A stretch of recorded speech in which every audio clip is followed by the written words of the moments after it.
What makes the perfect football game? Have a think. What's been your favourite game of the last 10, 20 or 30 years? With FM26 right around the corner, we thought we'd dedicate this video to our top 5 footballing games of all time.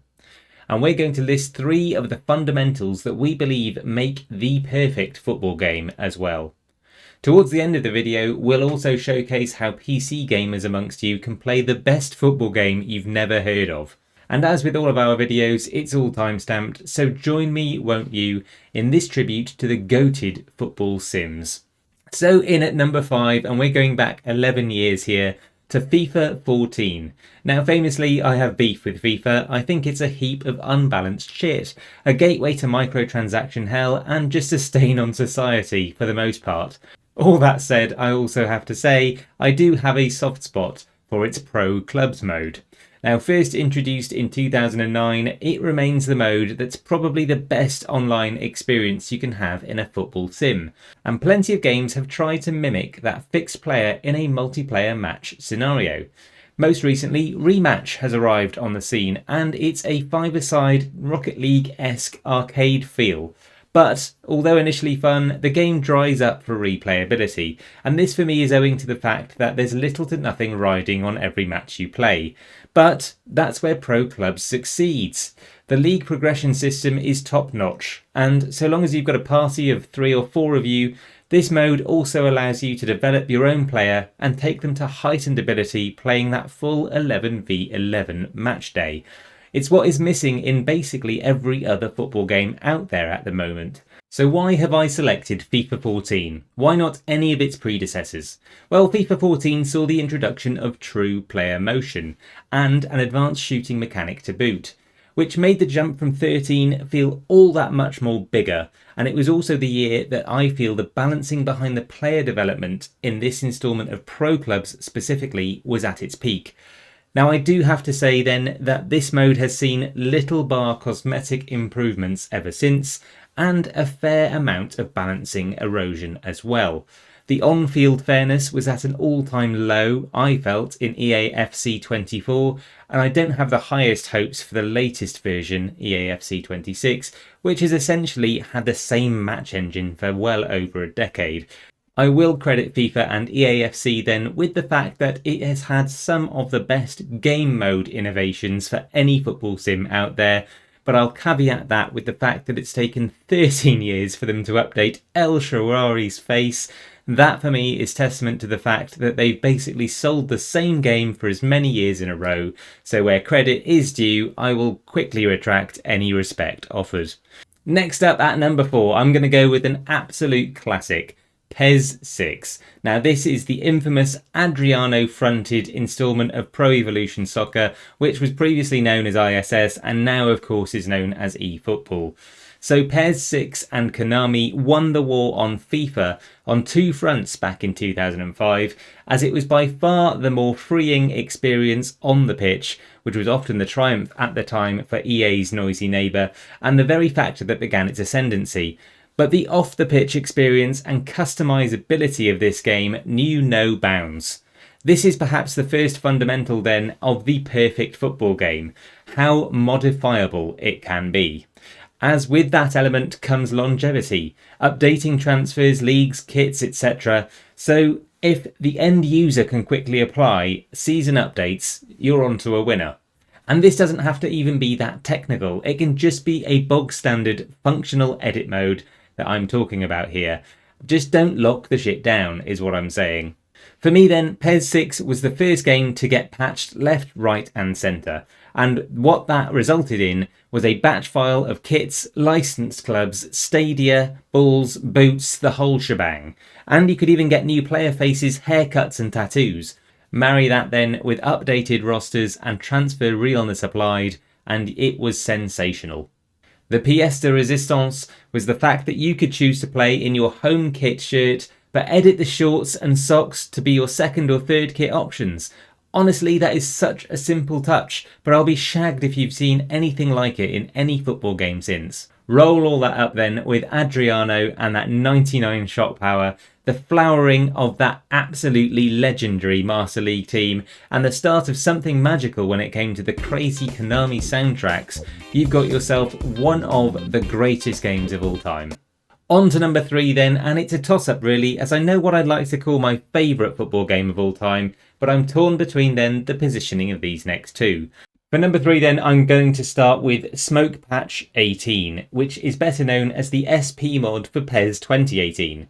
This is the game then that's hinted at the title and the thumbnail for this very video. It's the best football game you've never played. And if you're here to figure out how to install it, there's details in both the description and as timestamped below. But why is this one of the best footballing games out there? Well, quite simply because it enables the greatest mode of all time, single player control with friends. But it doesn't stop there. The other thing that's absolutely fundamental for a perfect football game, and the second of our 3 fundamentals we'll talk about today, is that no matter how many matches you play of this game, you'll still score and discover unique goals. If I can buy a footballing game in October and 8 or 9 months later I'm still witnessing extraordinary unique goals go in from all angles, I am fucking satisfied. That's hard to get right, but the SP mod for PES 2018 does just the job here, and me and the gang from Flat Cannon Gaming have plenty of seasons under our belt, and we're still finding new and innovative ways to score. New dribbles, new passes, some of which are manual passes, going into every match knowing you're potentially going to score a brand new goal in that game.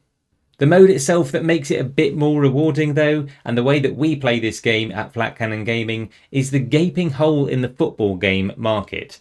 We essentially take on a team in a traditionally offline Master League mode or career mode. We adopt 2 players each and play as that fixed player in every match, sticking to one position on the pitch typically. Playing alongside then AI and against AI in a squad that we develop collaboratively throughout the transfer windows. It's such a rewarding experience, and I can't believe that this versus AI career pro club style game isn't actually there on the market to play. It's not without its faults though. It wasn't developed to be played in that way, it's just something we have invented. Unrealistic transfers will happen, shoddy AI decisions and their behaviour on the pitch can get a bit repetitive, and a game balancing issue in places where tougher teams are essentially easier to play against because they're set up to attack. That does detract slightly from the overall experience, perhaps why it's 3rd instead of 2nd or 1st, but this game is honestly so rewarding and such fun to play. In its 2nd place then, and I've made no fewer than 44 videos about this bad boy, so let's just out and say it, FM24. Easily the most comprehensive football sim ever to exist, and I dare say the most robust version of this game we'll have on the market for a few years yet. It was of course the culmination of years of iterative improvements, and it offered some fantastic depth, ticking the box for the modifiability too. I love FM and that is obvious, and I will miss that old UI and old graphics engine to some degree as we venture towards the newly polished FM26. But here's why FM24 stands out for me and why it's got so high up in this list. Unlike the other sims, obviously you can't kick a ball yourself in FM24, but even though you can't have that on-the-pitch player control, this game gives you every other aspect of control imaginable, and the tactical diversity and the application of the tactical changes that you can make in this game are absolutely unparalleled. The only fault I can possibly offer up for FM24 was that after a while the goals produced were fairly systematic and repetitive, as we exhibited in this video where we presented the most commonly scored goals in FM and how to score them. That said, the real worldies still stood out. You could still see an absolute banger fly in from 40 yards even after playing 1,000 games, and a shit pinger in FM24 would always get me off my seat, perhaps in a way that a rip snorter in FIFA probably wouldn't. But despite the commonality of goals in FM24, it remains for me the most addictive football game out there. So it's time to reveal our favourite football game of all time. And this exhibits the 3rd and final fundamental as well for building that perfect football game. And, drumroll please, it's Marcel Desailly's Football Advance. No, not really. It is in fact Pro Evolution Soccer 2011. If you haven't guessed by now, I'm a bit of a PES fan. I prefer the on-the-pitch experience in PES and always will. I'm not particularly partial to having the proper licenses or the real player faces in a game, as long as the actual football element is enjoyable. So why PES 2011? Well, this absolute beast of a game introduced the world to Master League Online. This was a mode where you could technically scout for and bring any player that you like into your club. Build and control a full squad and play against AI for small rewards, other players for larger rewards, or in scheduled tournaments for unprecedented levels of fun laced with tension. So the hook was a world ranking system that actually felt fair and sensible. The catch was that if you wanted the best players on the planet in your Ultimate 11, you'd have to fork out a lot more in contract cost per match played, because the player costs were built around both player popularity and their overall rating. Mwah. The beauty of this then, and that third and final fundamental for building the perfect football game, was that this game was brilliantly balanced when it came to multiplayer experiences. That risk and reward based system meant that finding hidden gems and wonder kids that were underutilised as well would mean you could compete with the best of them with a far lower rake, entering tournaments for 1/10 of the cost of your rivals and coming out of them far better off because of it, depending on your results and how deep you went in the tournament, of course. So getting that game balancing right, particularly in multiplayer game modes, is simply the most important aspect of the building the perfect football game. But I do think that one of the biggest detractors from the gameplay experience for EAFC has gone a step too far with this notion, in that you can feel when you play a modern day FIFA game that the match engine is often trying to keep every game competitive. Teams going 3-0 up soon find themselves pegged back to 3-2 because of this elusive scripting that's now seemingly baked into modes like Pro Clubs and Ultimate Team. This is a hard pass from me. Freedom and fairness on the pitch is essential, and PES 2011 got it right better than any game I've played before or since. So there we have it, our 5 favourite football games of all time. But which ones have I missed out on? Do let us know what you think of these 5 and your favourites down in the comments. Right, thank you very much for watching this far. The rest of this video then is going to be dedicated to sharing how you can download and install SP 2018 on PC, plus get that remote play together feature working on Steam so you can enjoy that co-op offline Master League mode we've talked about. We're back in the driving seat for this channel, and we'll be back with semi-regular videos for FM26's launch. But until next time, my friends, adios. To install the PES SmokePatch 2018 mod then, with full game included, you're going to first head to PESSmokepatch.com and you're going to look for the latest version. I'm on V4 and I think that's going to be the latest one for you as well. Then you're going to do the hardest thing, which is find the actual download links. Now these are typically towards the bottom of the page. You'll have 4 parts to download. Within one of those parts is going to be an executable that once you've unpacked all of the zip files you can run, and it will install the full game for you. There is a how-to guide on doing this which breaks everything down bit by bit, and a video to follow as well on this very helpful site, so I'd encourage you to visit this site first.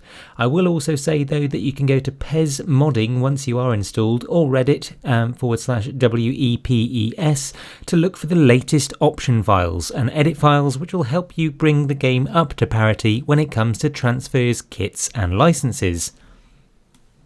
Now, if you're like me and you're wanting to get the remote play together mode working via Steam on PC, then now comes the tricky bit. You'll first need to download and install an RPT enabled game. I've gone with this one on screen. Please touch the artwork too. And then you'll need to do some clever scripting bits that essentially points this Steam game at your PES 2018 exe file. I should probably disclose at this point that if you're working with download speeds below 50 megabytes per second and uploads lower than 15 megabytes per second, this is probably a no-go, as it won't be worthwhile if your friends playing via the remote playing feature are going to get serious input delay on a game that's very important for input reactivity. So unless you're on good fibre, this probably isn't for you. So once you've got a game installed like Please Touch the Artwork 2, it's time to exit Steam. Do take a note about the executable file name in the Steam Apps folder for whatever you have downloaded, and then follow these instructions. One is to run PowerShell in admin elevated mode. That is to right click and say run as administrator after you've searched for PowerShell in your search bar. Then you're going to delete the full contents and folder of the game that you've downloaded from your Steam Apps file. So if you go to wherever your games are installed on Steam, you look for the games such as Please Touch the Artwork 2, you're going to shift delete that bad boy and then return to PowerShell. Then follow this line of instructions, so it's the new item type symbolic link and then path. You're going to need to change the actual directories here. You won't probably have exactly the same ones as I have, but that essentially when run should give you a message of success, which means you've made a copy of the game in a new symbolic link folder. Restart Steam then and try the new game, that is still clicking on Please Touch the Artwork 2, and what that should run instead is PES 2018. There are a few additional failsafes you can add then, so if you right click on the game such as Please Touch the Artwork 2 in your Steam file, you should be able to turn updates off. That is via saying something like wait until I launch the game and turning background downloads to never allow background downloads. And then optionally you can also set the new executable file to read only in the path itself. This will stop it ever automatically updating and breaking this symbolic link. Then press Shift Tab and then right click on your friends via the Steam overlay and you should be able to invite them to play together. Once you're in, they should have a controller that they can plug in on their side, but they'll be able to see essentially your game. So you're set up to play co-op offline PES 2018. Job's a good 'un.